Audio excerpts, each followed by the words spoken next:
season, and we've chosen My Fair Lady because it is one of the classic shows of all time, and for festival theater we haven't done it before. So it's very central. Strange as it may seem, it is being revived on Broadway this coming spring by Lincoln Center. So we're beating the entire crowd to the punch by doing it first.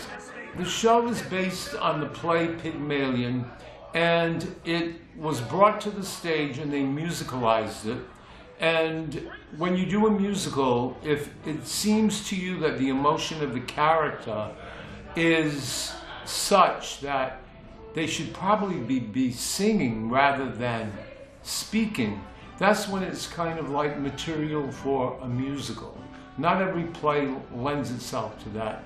I would be the first to say, more than likely, Death of a Salesman wouldn't be a play you'd want to turn into a musical.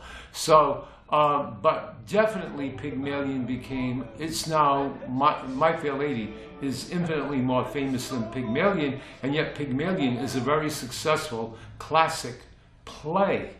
So you have different things, and one of the things you don't have in the play is you don't actually see her go to the ball.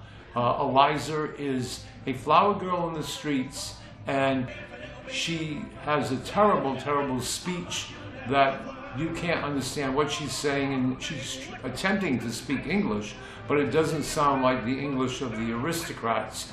And a professor of linguistics takes her on that he is going to change the way she speaks to such a degree that when she's all dressed up and when she goes to the embassy ball, she will be mistaken for nobility, a princess or a duchess. Colonel Pickering. Professor Higgins has a dear friend in my character who is Colonel Pickering. He's a knowledgeable man. He is very friendly to all, as opposed to sometimes Henry Higgins is not.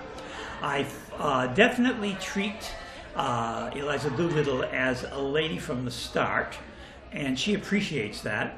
And I do my best to support her in her learning process.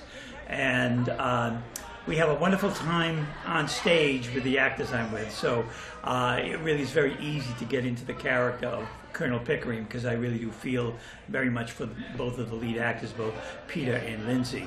And the idea is that my character is sometimes a guiding factor to Henry.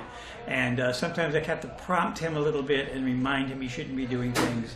But I do my best in the course of the whole concept of the show to keep things on an even keel, and you know, eventually when the end comes, it's a very satisfying ending for everybody involved.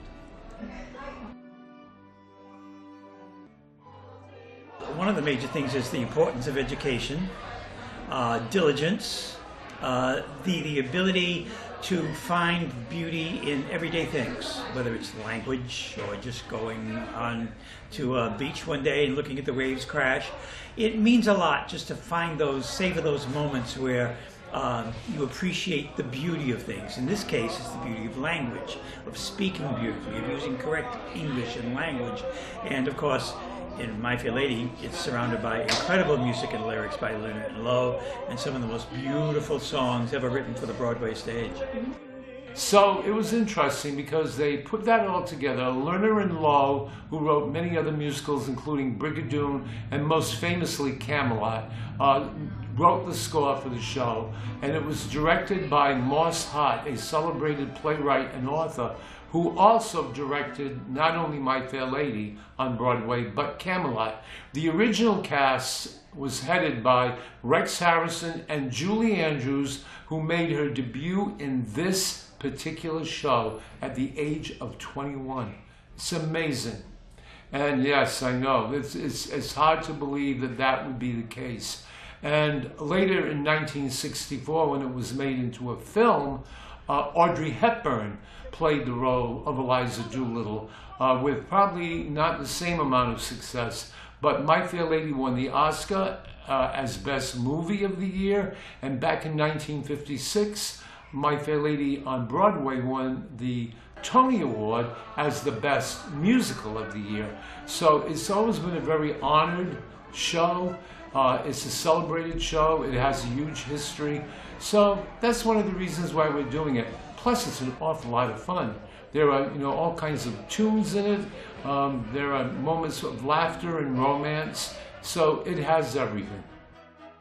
But we're very fortunate because in the role of Eliza Doolittle, we have Lindsay Van Winkle, who was with us 9 years ago. She was in Les Miserables, which still stands as our highest attended show we have ever done out of 38 productions. And she played the role of Eponine, which most of the young women in the audience identify with. She sings the song On My Own. And she did it so beautifully, and now she's back starring in My Fair Lady as Eliza Doolittle. Her most famous song in the show that she does get to sing is the song I Could Have Danced All Night, a great, great song. And of course, heading up the cast, in addition to her, would be Peter Gregus. Peter Gregus just finished an 11-year run in Jersey Boys on Broadway. So he is our Broadway star in this show. And we're very, very fortunate to have him, extremely so. So it's good to have all of these people. Well, it's interesting because if you have a dramatic instinct in your body and soul, that you probably could play anywhere under any circumstance. And local people sometimes have embarked upon another profession when they probably could have made it all the way to Broadway or to Hollywood, being a star of either Broadway plays or Hollywood movies, but they're doing something else. And some of them take it on as an avocation rather than a vocation. So we're very fortunate to have people in the cast that have done things locally and worked in different local theater companies, but they, like everybody else, have to audition for the role. I mean, we have auditions here in New Bedford, and we follow those with auditions in New York, and also we do audition people in Boston as well. So, I mean, they have to have what we're looking for in terms of the level. So they either have the level or they don't. And some people locally simply haven't had the experience. But all of the people we hire do. They can match what you give them as the script and convince the audience that they're not any different than the Broadway leads that come in.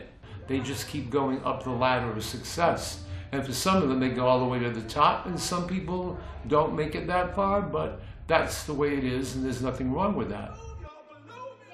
The theater is democracy in action.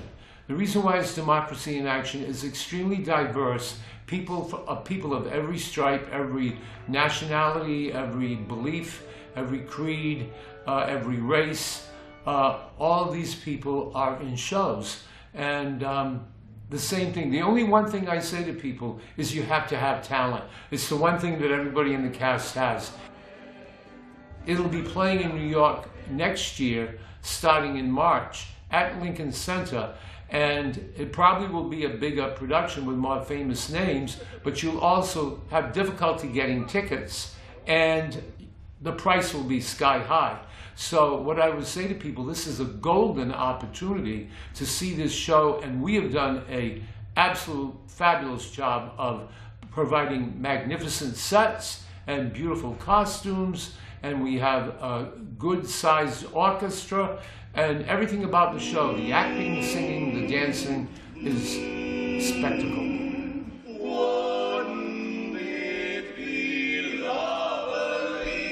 We are presenting My Fair Lady evenings, July 21st, 22nd, 27th, 28th, and 29th at 7 p.m.